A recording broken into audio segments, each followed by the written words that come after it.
On December 8, 1984, Vince Neil, the lead singer of Mötley Crüe, was involved in one of the most infamous scandals in rock history. What started as a night of partying turned into a devastating tragedy when Neil, driving under the influence, crashed his car, killing Nicholas Razzle Dingley, the drummer of the Finnish rock band Hanoi Rocks. The incident not only shook the rock world, but also left a lasting impact on Neil's life and career. At the time, Mötley Crüe was riding high on the success of their album Shout at the Devil, and they had become one of the biggest rock bands of the glam metal era.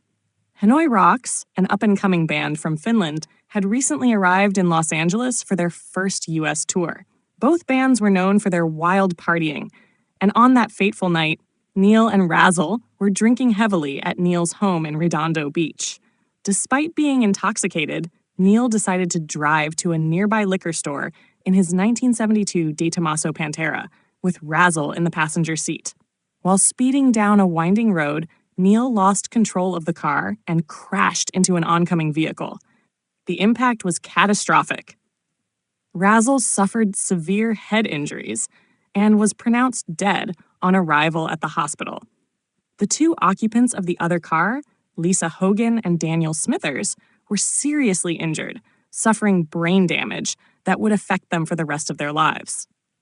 Neil was arrested and charged with vehicular manslaughter and driving under the influence. In 1986, he was sentenced to 30 days in jail, 5 years of probation, and ordered to pay $2.6 million in restitution to the victims. He also had to perform community service and attend alcohol education programs. However, he ultimately served only 15 days in jail due to good behavior, a sentence that many believed was too lenient given the fatal consequences of his actions. The crash sent shockwaves through the rock community.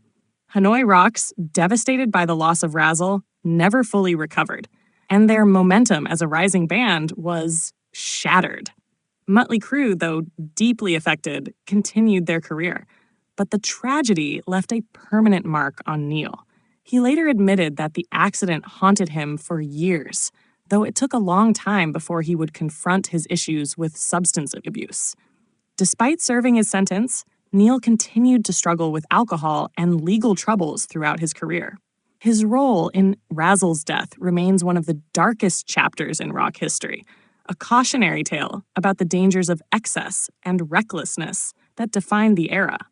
While Mötley Crüe went on to achieve even greater fame with albums like Girls, Girls, Girls and Dr. Feelgood, the shadow of that tragic night in 1984 never fully faded. Today, the crash serves as a somber reminder of the consequences of drunk driving. Neil has expressed remorse over the years, acknowledging the pain caused by his actions. The incident remains a defining moment in rock history, illustrating how fame, excess, and recklessness can lead to irreversible consequences. For many fans, the loss of Razzle is still deeply felt, a tragic reminder of a talented musician whose life was cut short far too soon.